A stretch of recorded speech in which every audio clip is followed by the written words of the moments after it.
My name is Jordan. I was 16 the first time I slept on a park bench. The sky was dark, and I had only a thin hoodie to keep me warm. I didn't have a home, not really. I had moved from one house to another, staying with people who didn't really want me. I had no real parents. My mother was sick, and I didn't know where my father was. Some nights I would sleep at the school gym, other nights on the bench near the basketball courts. I kept to myself. I didn't talk much. I was big, quiet, and people often looked at me like I was trouble. But I wasn't. I just wanted a place to belong. One day, after school, I walked out into the rain with just my thin hoodie again. My shoes were too small, and the left one had a hole. As I walked toward the park to find a place to sleep, a black car stopped beside me. A woman rolled down the window. "Hi, aren't you in my daughter's class?" she asked. I looked at her and nodded. "Where are you going?" she asked kindly. "Nowhere," I said, trying not to sound cold. The woman looked at me closely. She had warm eyes. "I am Mrs. Parker. What's your name?" "Jordan," I replied. "Jordan, do you have a place to stay tonight?" I shook my head. She looked at her husband, then back at me. "Get in. You are coming with us." I didn't know what to say. I stood there for a few seconds. Then I got in the car. The Parkers lived in a big house. It was the kind of house I had only seen in magazines. It had soft lights, warm smells from the kitchen, and a dog named Charlie, who barked once and then licked my hand. Mrs. Parker gave me a towel and warm food. "We will figure things out tomorrow," she said with a smile. I stayed on the couch that night. I didn't sleep much. It was too quiet, too safe. I wasn't used to that. The next morning, Mrs. Parker took me to school. That afternoon, she met with my teachers. She found out that I wasn't doing well in class. Not because I was lazy, but because I couldn't read very well. I had changed schools too many times. I had fallen behind. That night, she told me something that changed my life. "You can stay with us as long as you need," she said. "You are part of the family now." I didn't know how to respond. No one had ever said that to me before. I just nodded and wiped a tear when she wasn't looking. A week later, the Parkers turned the guest room into my room. It had a bed, a desk, and blue walls. They even put up a poster of a football player. They had noticed me watching the team practice at school.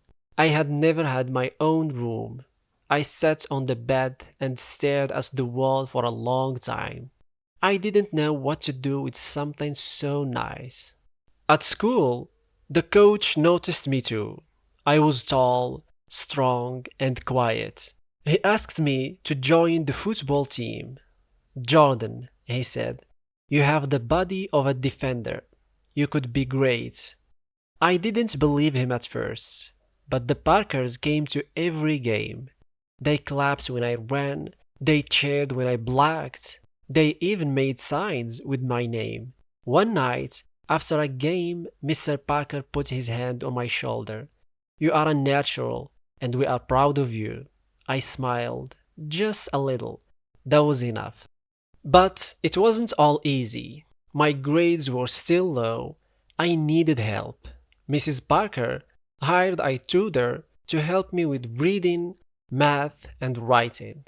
Every night, I sat at the kitchen table for 2 hours. It was hard. Sometimes I wanted to quit, but Mrs. Parker sat next to me. "You can do hard things," she said gently. "I believe in you." Slowly, my reading improved. My test scores went up. For the first time, I began to believe in myself. Christmas came, And the Parkers gave me a sweater with the letter J on it. Their daughter gave me a funny mug that said, Big Brother. Even Charlie the dog had a small gift for me, a tennis ball he carried in his mouth and dropped at my feet. That night, we all sat by the fire. Mr. Parker handed me a photo album. Inside were pictures of me playing football, reading at the table, laughing with their son. You are part of our story now, Mrs. Parker said.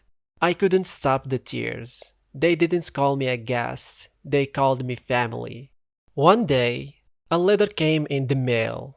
It had the logo of a big university.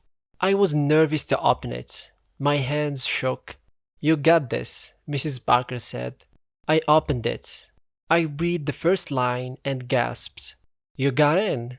She asks, reading my face. I nodded, too shocked to speak. It was a full scholarship for football. They all hugged me at once. Charlie barks and wagged his tail like crazy. Leaving home for college wasn't easy.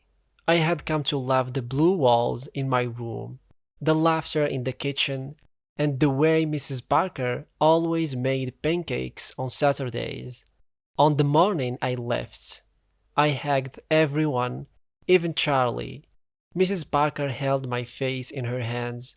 You will always have a home here, she said, no matter where life takes you. Now I am 25. I play football for a professional team.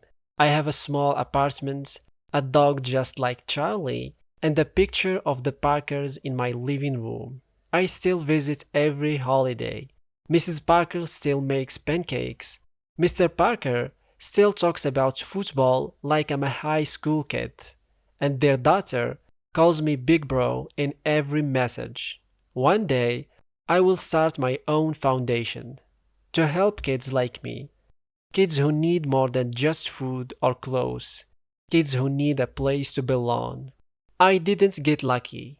I got loved, and that made all the difference.